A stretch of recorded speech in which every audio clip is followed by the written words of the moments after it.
Guys, welcome back to my channel. So in today's video I'm going to be doing a video about how to prepare for freshers slash how to prepare for first year. I mentioned before in one of my vlogs that I'm kickstarting a uni series during August because it is the run up now for uni to start. A lot of what I say will overlap with a video I did last year about my first year uni experience, so it might overlap, but the reason I might repeat some of those things is because since then I've gained new subscribers and stuff, so you know, I just want to put it out there in case this is the very first uni video of mine that you're watching. I do have a uni playlist actually, so I'll put that up in the cards and you can just go through my uni playlist to try and get as much information as you can before you start, because I know it's very daunting. At the end of the video I will tell you guys the other videos I'm planning to do in the uni series, and you guys can also comment down below to give me any requests or any questions you want answered that I don't answer in today's video.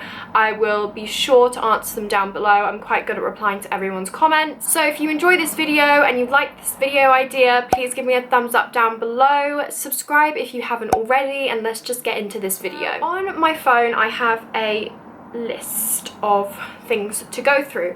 So first I'm going to be talking about some general stuff that you need to make sure you've organised before you go to uni, such as finances, your accommodation, so I'll be touching on that.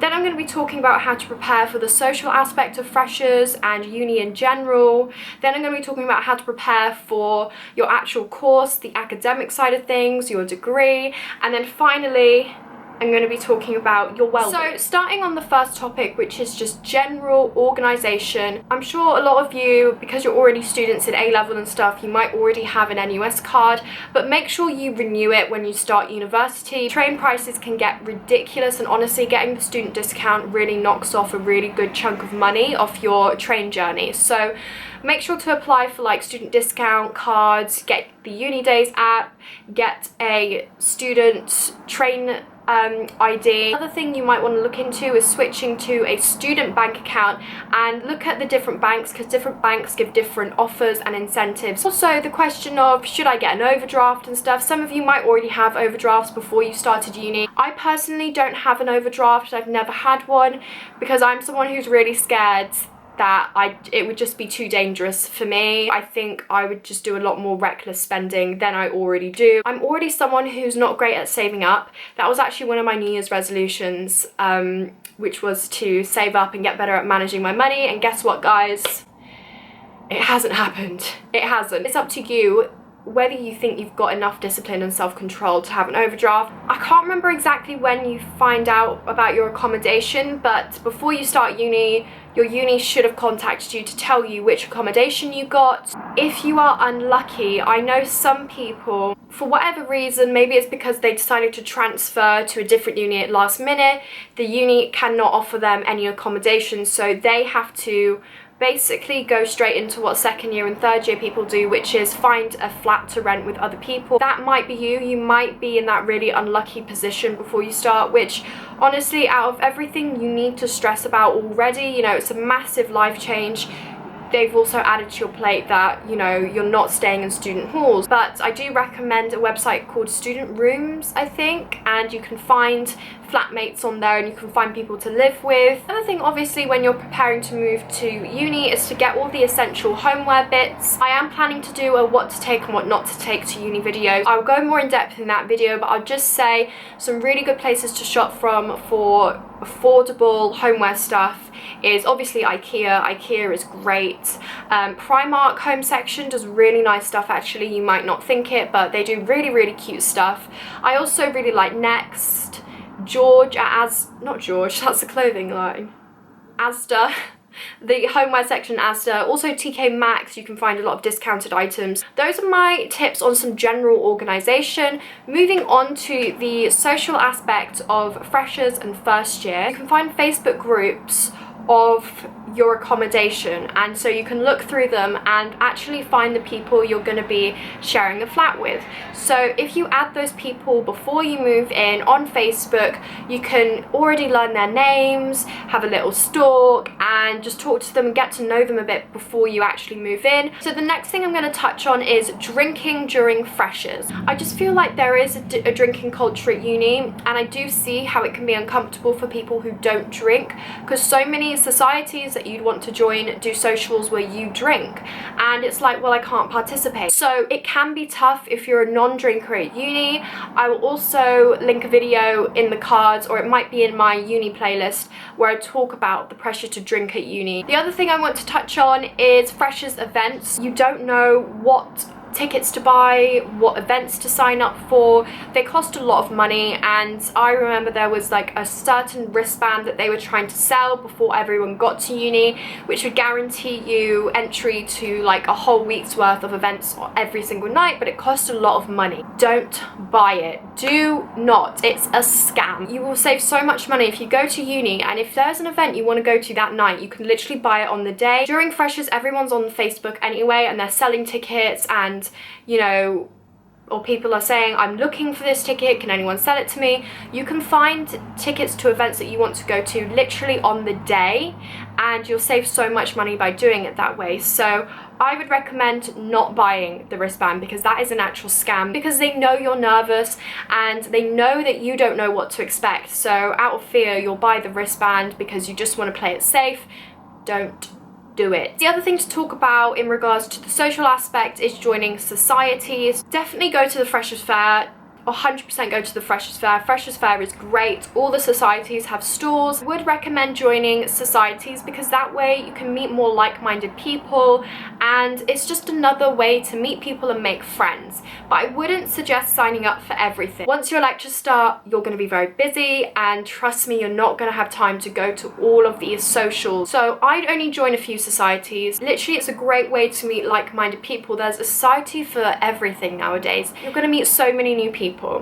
And if you're an introvert, that can be very overwhelming, and it drains your energy really quickly. Like that, like you meet a few new people and you're like, okay, I need to go lie down. Like, wow, like social interaction is so draining. So during freshers, don't worry, because everyone is in the same position. Everyone wants to make friends. Everyone wants to get to know each other. Don't worry, because everybody is in the same boat. Everyone wants to mingle. But the other thing I want to say, to put all of you at ease, all of you introverts at ease, is that freshers is not the be-all and end-all for making friends. I did actually talk to a lot of people and meet a lot of people, but I didn't gel with my housemates straight away, because I'd shut myself in my room a lot. That's what I wanted to do, you know. I didn't want to force any fake social interactions. A lot of the people who you talk to in freshers, you won't talk to ever again, and they won't end up being your friends. Even if you don't gel straight away with the people you're living with in freshers week, you've got the whole year to live with them. So for me, I was like, I don't care if they think I'm being distant during freshers week. Slowly they'll see my personality, and they did, and I ended up becoming really good friends with my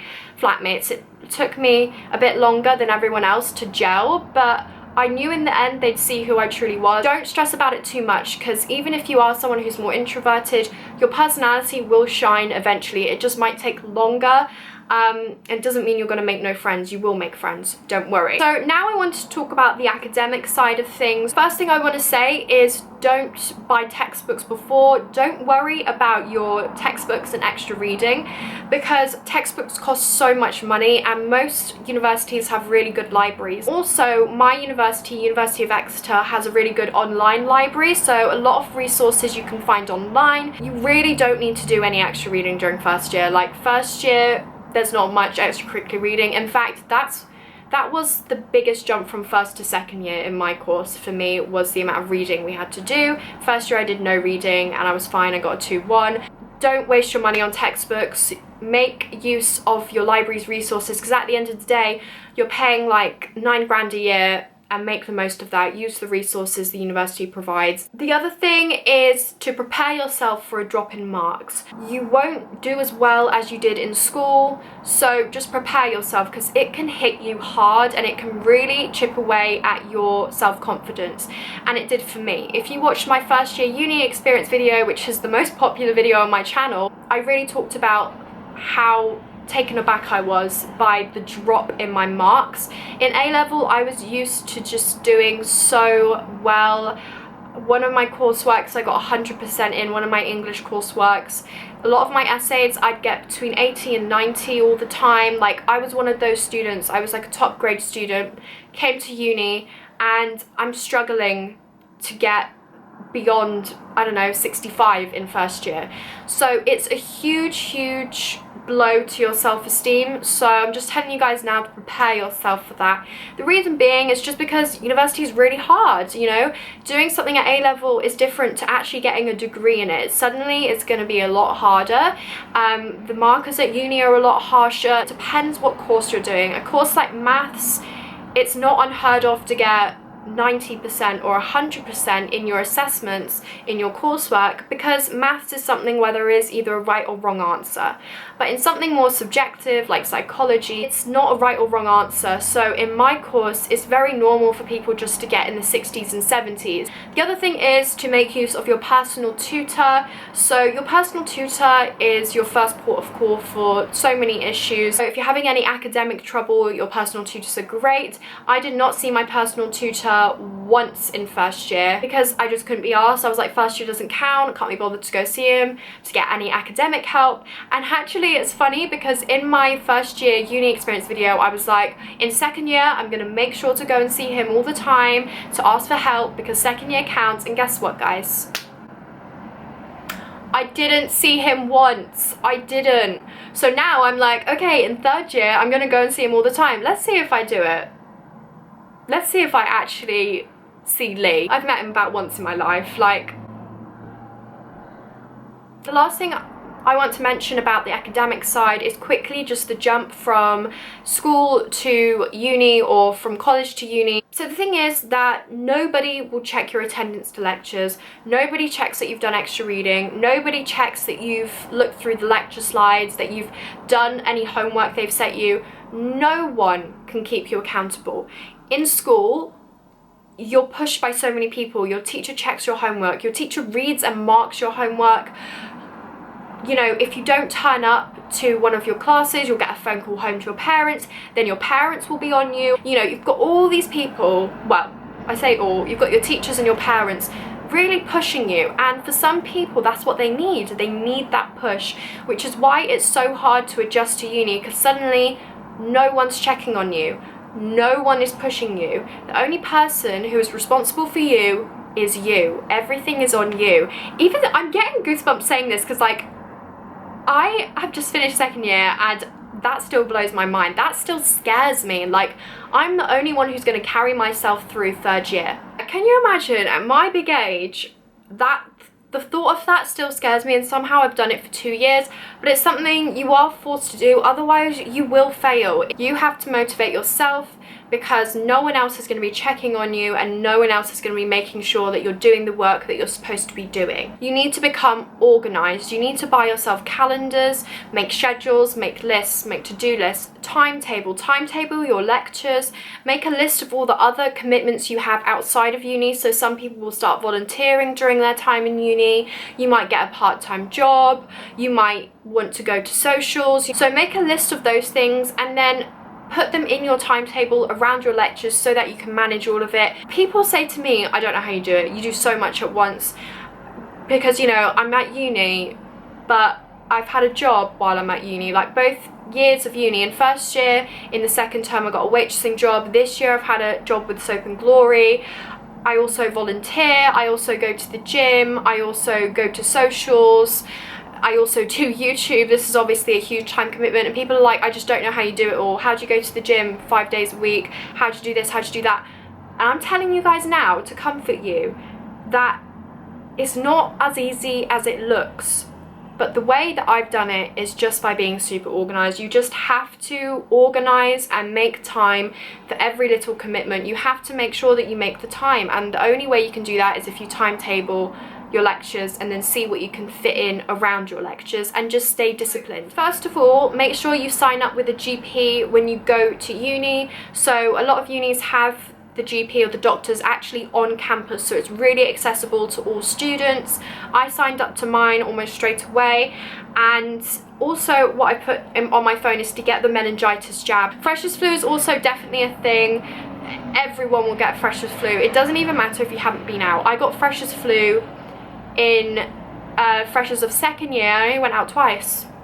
The whole week, the 7 days, I went out twice and I got freshers flu. Freshers flu is real, it happens. Expect to get ill at some point. Some of the coughs that I've heard are actually like painful to listen to because it's coming from the chest.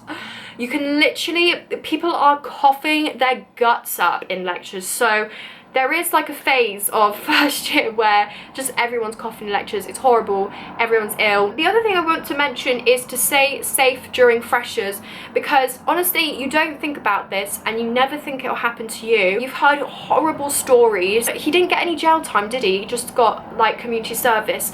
He, at college, at America's version of uni, he raped 2 unconscious girls because they were so drunk they were unconscious. And I know that's like heavy, but it's serious. Like, it could genuinely happen. You don't know some of the assholes you can encounter at uni. Like the whole Exeter University racism and sexism and ableism scandal, which I did a video on, that just goes to show there are all types of people at uni. The most disgusting, horrible, low forms of life, they'll be at uni. I don't even want to share this planet with, but the fact of the matter is you can't always avoid them.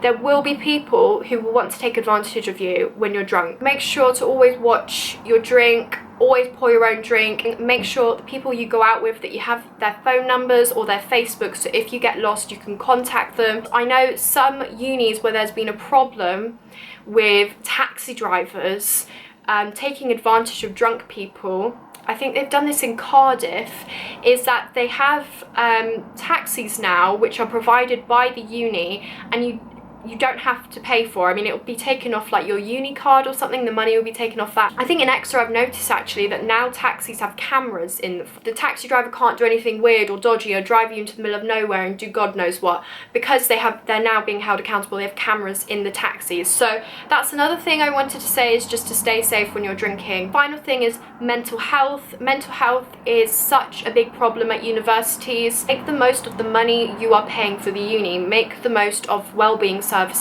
There's also Nightline. You can bring them any time of day, at night, whenever, to talk anonymously about anything you want. And I just want to stress this so much, that in first year your mental health, and you know, throughout your whole degree really, your whole life, but first year especially, your mental health should come above your grades. First year for most courses don't count. So if your mental health is something you're struggling with, put your time into healing and fixing yourself and getting help and talking to people, rather than ignoring the problem, suppressing the problem and thinking, no, I've got to study, I've got to get these grades. It doesn't count. It's not worth it. Like, getting a 2-1 or a first is not worth it if your mental state is just shattered, because you've got 3 years of uni at least. Some courses are 4. Some people are doing medicine. Some people are doing law. You've got your whole uni career to get through. If your mental health is already shattered and on the floor in first year, how are you going to carry yourself through all your degree? So your mental health should always come first. Just wanted to stress. So that is it for this video, guys. I really hope you found it useful. I hope I answered a lot of your questions. As I said, if you have any other questions that I haven't answered yet, please ask them down below in the comments, because I will answer every single one. The other videos in this series will be what to take and what not to take to uni.